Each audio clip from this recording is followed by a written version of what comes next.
Hello and welcome to the Reviews Brothers. One of the cool things about video games is that you get to play out your fantasy of being a hero and saving the day. But sometimes you don't want to be the hero.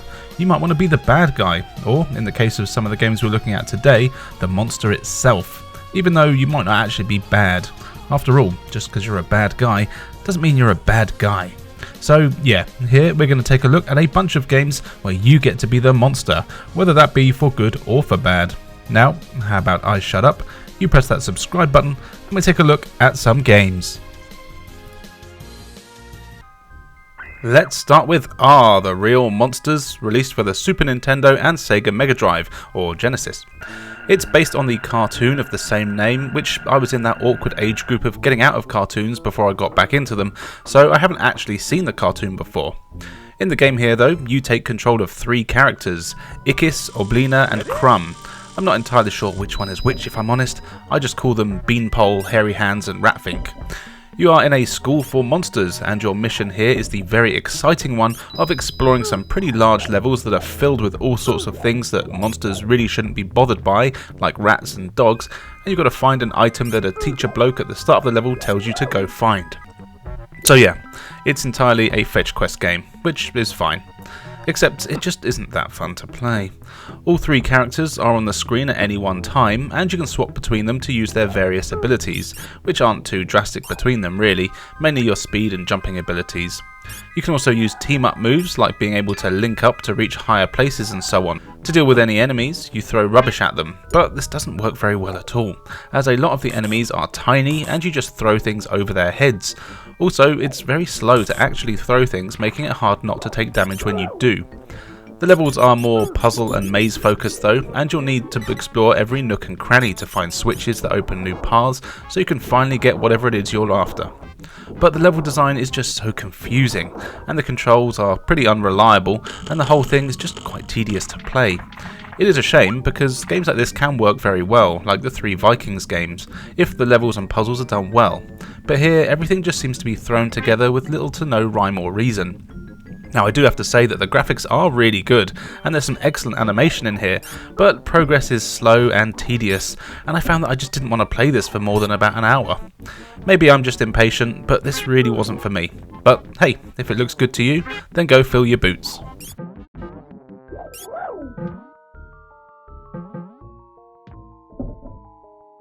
Over to the Sega Saturn now for Battle Monsters. Battle Monsters is a one-on-one fighting game where you choose from a pretty generous roster of 12 monsters, including Frankenstein's monster, who here is actually called Death Mask, and a bunch of monsters I've never heard of, like Shion, Drethlock, Naga, a Medusa woman, and so on. There is a flimsy story about monsters and which one is the best, but it's a fighting game, so you'll likely never pay any attention to that. And let's be honest, you'll likely probably even never play this game anyway. But hey, I like the more obscure stuff, so I played this instead of Darkstalkers. Anyway, it's a one-on-one fighter, so you choose your character and then fight it out against everyone else. Best of 3 rounds is the winner. The characters each have their own set of special moves, and some seem incredibly unbalanced. The special moves are all kinda easy to pull off using Street Fighter style inputs, though a lot of the time I couldn't really tell what the hell was happening with the actual move because it was all so jerky, but it tended to work out in my favour, so that's alright. You've got the usual Ryu style inputs as well as charge attacks and so on. Annoyingly, your health is depicted by some candles which take up way too much of the screen than they need to, and it actually gets in the way of the fighting a lot of the time.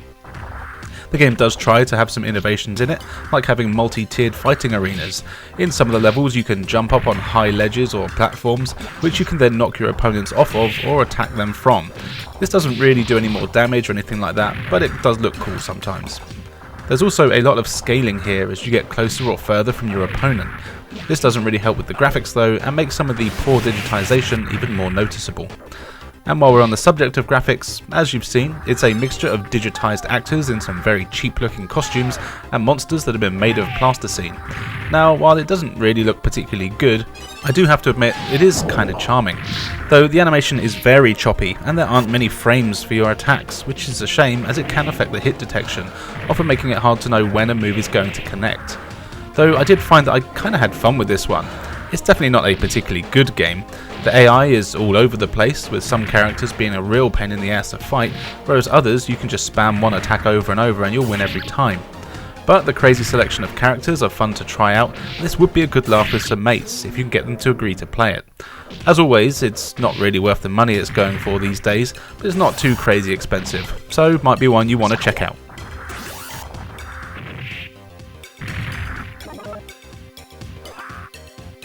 Here is Carrion for the PC, and apologies for the quality of the recording, I still haven't really figured out the best way to do it with my crappy PC. Anyway, in Carrion, it's a game where you take control of a big blob of blood and guts, or carrion I suppose, which has an insatiable appetite for eating humans and the desire to zip around a strange underground base, doing just that so you can grow and become an unstoppable eating machine. The game plays out kind of like a Metroidvania. You start off relatively small and weak. As you explore the lab you wake up in, you'll find people and things to eat and consume, making yourself larger and larger, which of course makes you more deadly and harder to kill. Moving around is easy, you just point your mouse cursor and click where you want to go. You move around at a pretty good pace too, and seeing the tendrils come out and latch to everything looks really cool. To eat people, you just aim at them and then press the right hand mouse button to grab them. Then you just have to move them into your mouth and hold them there while you tuck into their juicy bits. But be careful, as you can still be attacked while doing this, so at times you do have to be sneaky. And that's some of the really cool appeal here. The game is an awesome blend of bum rushing people and devouring them, but then when you get to the harder enemies, you'll find that you have to be more stealthy and pick them off one by one while hiding in the shadows or pipes. You learn new abilities as you progress as well, like being able to shoot tendrils through solid objects, letting you pull switches or move objects that were previously out of reach. You'll also get stronger and the ability to latch onto different surfaces, again letting you reach new areas. You'll also find doors and walls that can be ripped apart and then hurled at the unsuspecting people. Eventually you'll find a hole in the wall, and this is a save point and helps you spread your love around. Find enough of them and a new area will open up. As you infect more and more of the place, it all turns a lovely colour red. At times you get to control a human, and it's here where you learn more about the mysteries of what's actually going on and where you came from. These parts are always quite short, but are actually a welcome break and help you figure out what the hell is going on. Graphically, I really love how it looks. It's all 2D sprite work that looks fantastic. The way your blob of death moves never gets old. It's equal parts creepy and awesome. All the humans have that weird marionette style to them, which actually looks really good and works well here when you fold them in half and eat them. The game also plays really smoothly. Don't be fooled by my dodgy footage here, that's my crappy capture options. The game is smooth and controls really well. It's easy to play and a game that most people will probably find quite hard to put down. This is one I would highly recommend.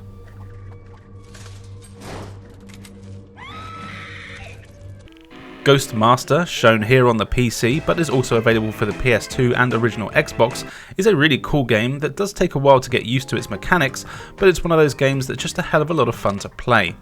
You are, in fact, the Ghost Master, and your task is to take your army of spooky spectres, visit a bunch of houses and scare the bejesus out of everyone until they leave. The game looks a lot like a Sims game, and houses can just have a handful of people in them, or sometimes they'll have up to about 20. Each person has their own beliefs and bravery meters. But that's alright, as you have a ton of ghosts at your disposal, with plenty more being unlocked along the way. Levels start off pretty much the same way. You choose your ghosts that you want for each level, with each level having its own rules, so sometimes you can only have 2 or 3 ghosts, whereas other times you can go crazy with loads of them. Each ghost can only appear once in each house, and they all have their own properties and scare styles. So some can only haunt electric items, some can only be in specific rooms, and some are only usable outside, and so on. So you've got to tactically place your ghosts around the house to scare people. But of course each person does have their own things that they're scared of, so you can't use the same tactics for every person.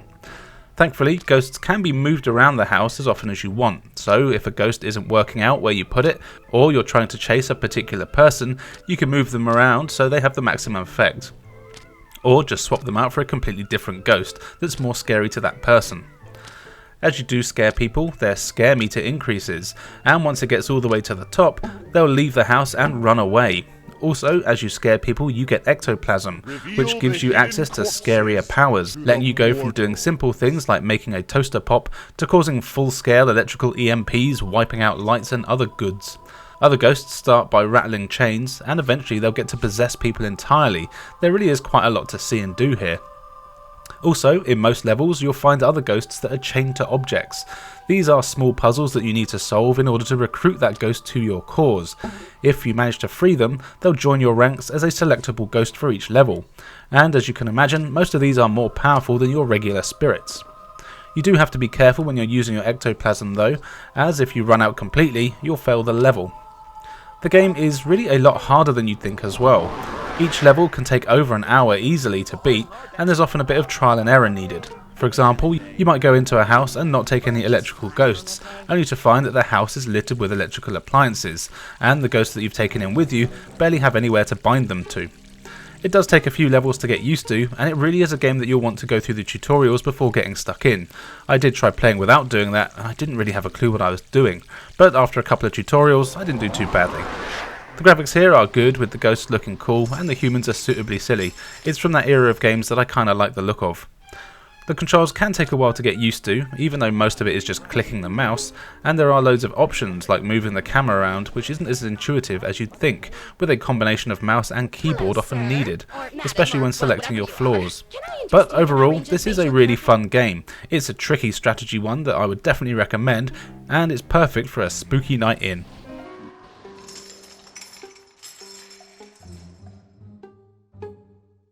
And if you like scaring people out of their houses, then maybe you want to try Haunting, starring Poulterguy for the Sega Mega Drive or Genesis.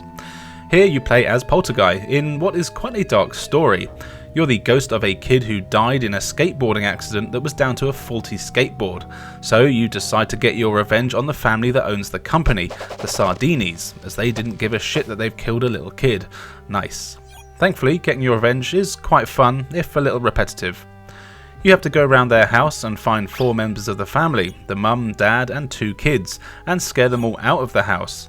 To do this you possess various items, furniture and anything laying around, which will all make something scary happen. When you're near something you can possess, a little blob pops up on the screen and you just press your button to jump in and then jump back out.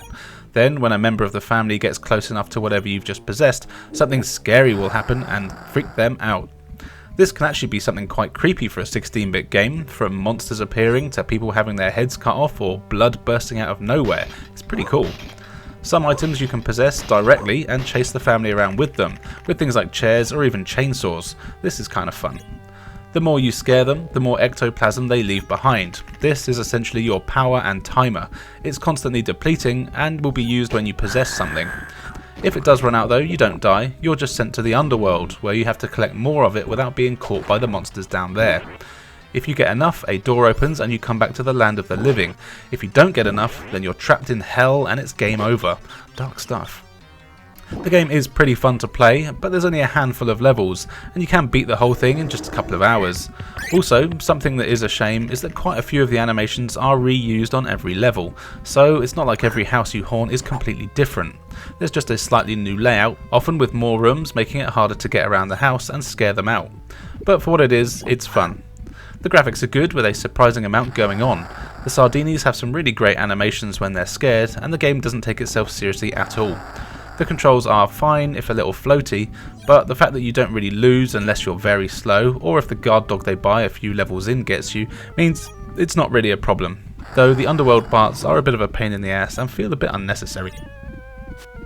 This is still a fun game though for a bit, and seeing all the spooky things happen for the first time is pretty cool. Definitely one to break out on Halloween, but might not be one that you'll go back to all that often.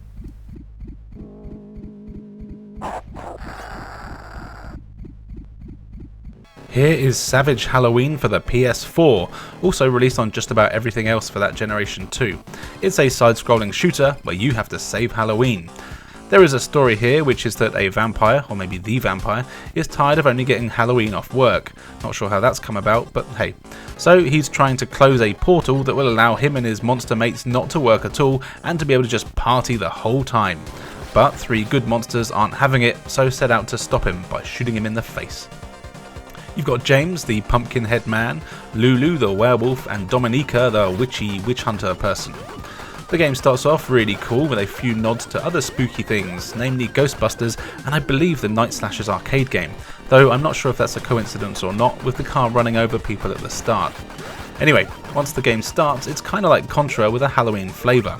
The three characters all have different stats in terms of jump height, health and speed, but they share all the same weapons other than a special attack which is unique to each of them.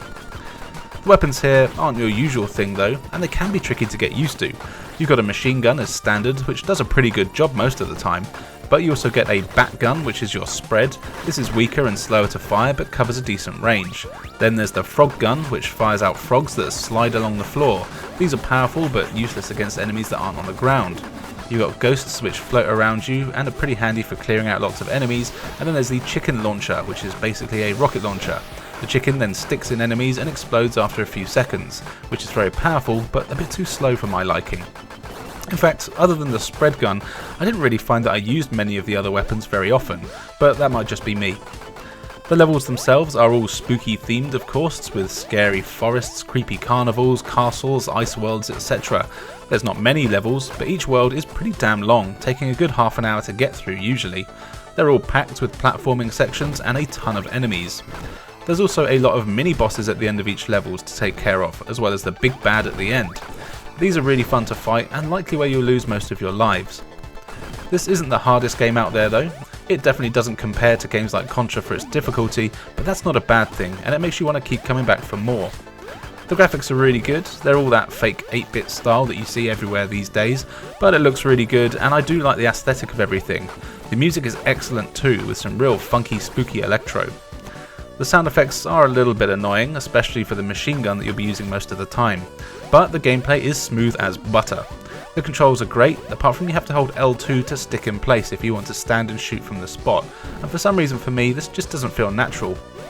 I just wanted it to be R2, but that makes you shoot as well, but then so does the square button, which is what I would expect. But yeah, anyway, I got over it pretty quickly. Overall though, this is a really fun game, and it's even better if you can grab a friend to play in 2-player co-op. It's usually pretty cheap and is always on sale in the e-stores, so I would definitely recommend giving this a go.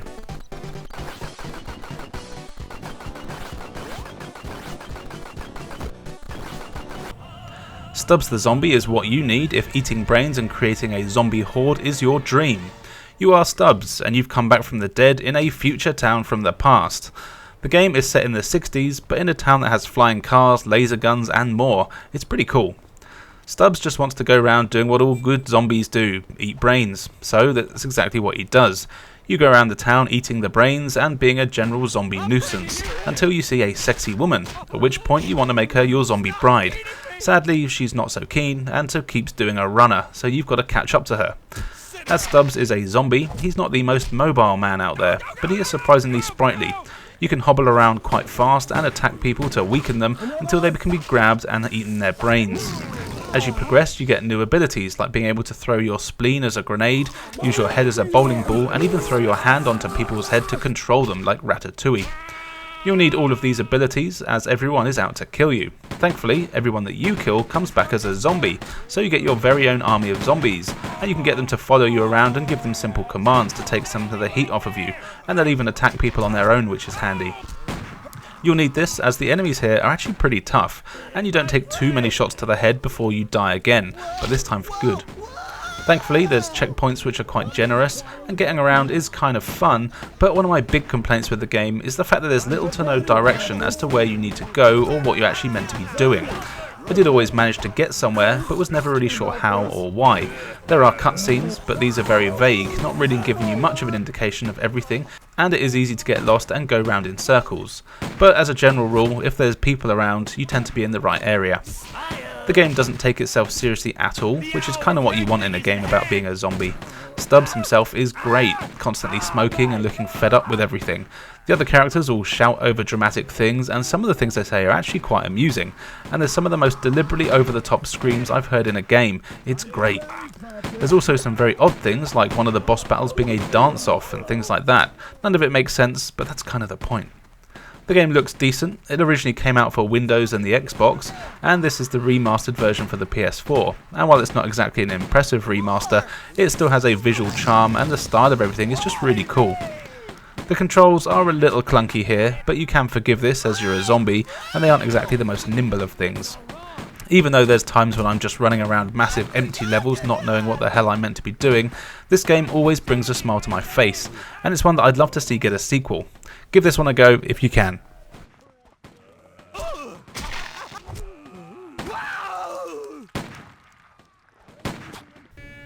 If you'd rather suck blood than eat brains, then maybe you want to play Vampyr, which some people pronounce Vampyr, but not me, get over it.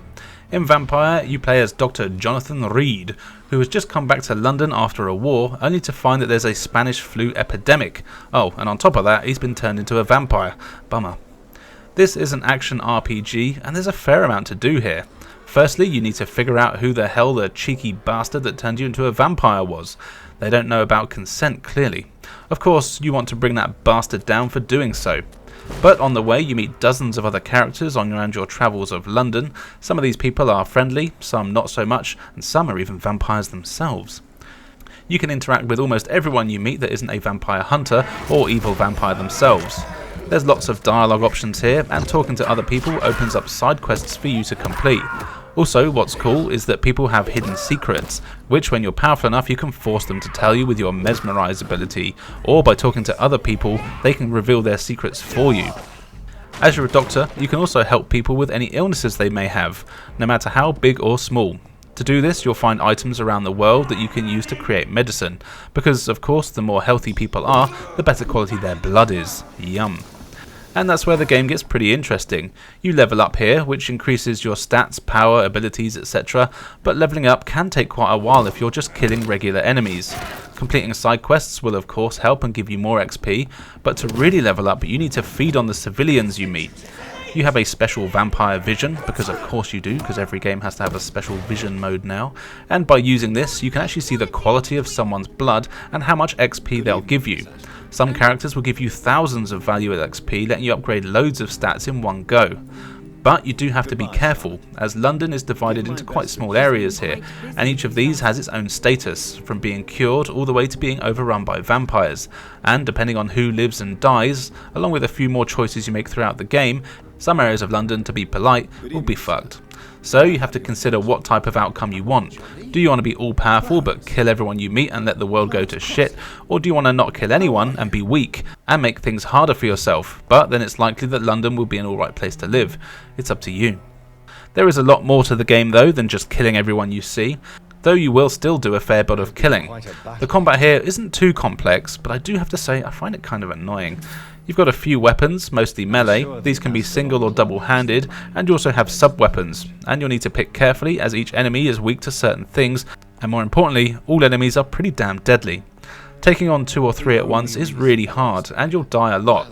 All of your actions use stamina, and it doesn't take long to run out, leaving you open to all sorts of pain. You can dodge and parry, but again, these need stamina, so you need to be pretty precise with your timing. Now, it can be easier the more people you kill, as you can up your health and stamina stats, so there is that. But the worst thing about dying here is that you have to wait through some pretty unacceptable loading times. The game takes nearly 2 minutes to load every time it needs to do so, so when you move to a new area of the map or when you die, it takes forever, and it's very possible that you'll die quite quickly against some enemies or bosses just after coming back to life. It sucks, and I'm impatient. All the weapons can be upgraded with parts you find though, or buy from merchants, as long as you haven't eaten them, and this can help as well. The game does look really good though, with some impressive lighting and scenery. The character models are a little ropey at times, but nothing really to complain about. The game also plays really well, but it's just that the combat is very tough, though I might just be a bit shit I suppose. However, I do really like this game. I actually got pretty engrossed in the story, which is saying something for me, and making some of the decisions you need to here is actually quite tough, as it's very well written and the voice acting here is great, really sucking you in. This is another game that's pretty cheap these days, so yeah, I'd say if you like a solid story-driven action RPG, this is well worth a look.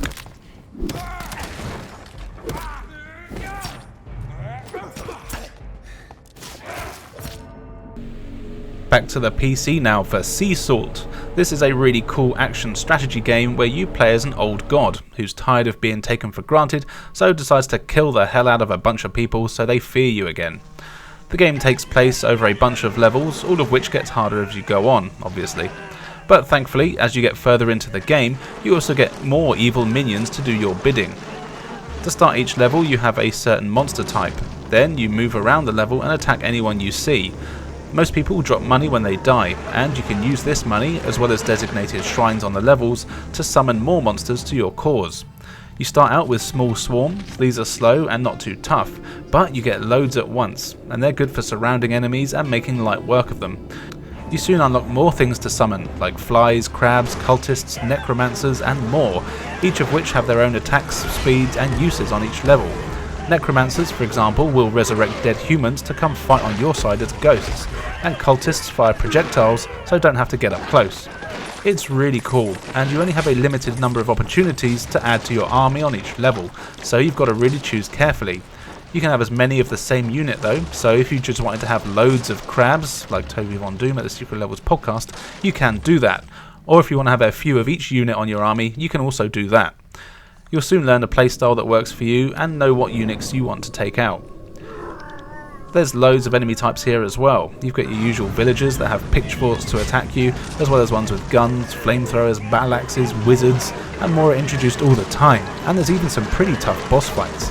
These are really cool and often where you unlock new units. Also, as you play, you're given tasks to complete, kind of like how you get achievements in console games. Completing these things unlocks different gods for you to choose, and again, each one of these has their own starting perks. For example, you'll start a level with more units, or make the ones you have faster, that sort of thing. It's fun to experiment with all the different ones you can get. The graphics here are very good. They're 2D sprites, you know, the classic indie go-to, but they look decent and the animations on everything are great. My only complaint really is that it can be hard to lose track of your units in the dull backgrounds. To control everything you use the keyboard, which I was surprised at. I thought this would work better as a mouse game, but it's fine. You move your units with the WSAD and you hold down the spacebar to attack. You get on-screen prompts for anything else that you'll need to do. It's a pretty simple game, but it is challenging. The levels are pretty damn long as well, which was fun, apart from when I was playing and I needed to go somewhere and there's no option to save midway through a level. You just have to restart if you turn the game off. At least I did, and I didn't see any way to change that. But still, this is a great little game. Highly recommended if you want to control an army of little bastards.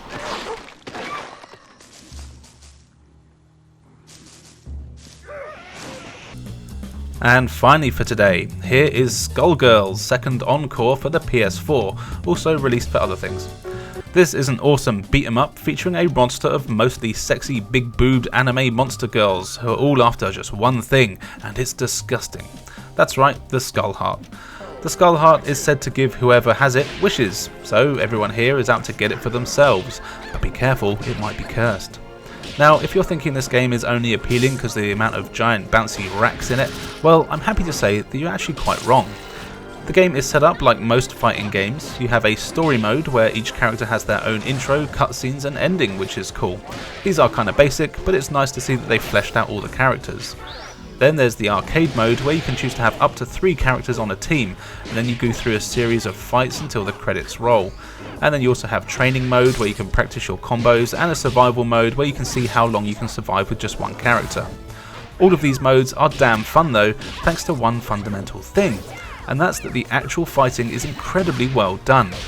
It uses Street Fighter style inputs, and each character has their own attacks, special moves and super moves, and they all play so responsively that it was never an issue getting any of them to work. As you fight, you build up a special bar that has 5 tiers. Of course, the higher it is, the more crazy the special moves you can unleash are, with the level 5 ones involving cool cutscenes that are really fun to watch. The enemy AI here is pretty tough, and this is a game that you'll need to play for a bit before you win consistently. Combos are a big focus, and the computer has no problem pulling off massive combos on your ass, but it's not unfair, as once you've played for a bit and know how to do some combos yourself, as well as learn to block and counter effectively, it all feels natural and you can give as good as you get. As you've probably already noticed, the graphics are just fantastic. The hand-drawn sprites look amazing, and the animation is silky smooth, and there's just so much going on all the time with the characters, it's really impressive, and just how I like my fighting games. It is a bit of a shame that there's not really anything going on in the backgrounds, but then again that might distract from the fighting and big bouncy boobs. There's a few characters to unlock here by completing various modes, and of course there's a few more you can pay for. That's not my bag, but it's nice to have the extra content if you want it. Also, the style of everything here is just so cool. It's got a crazy speakeasy vibe to it, and the music is fantastic, and the whole look of everything being an old sort of jazz bar, it just looks great. I don't often hear this game getting talked about, which is a shame, as it is an incredibly solid fighter. This is highly recommended to anyone that likes fighting games.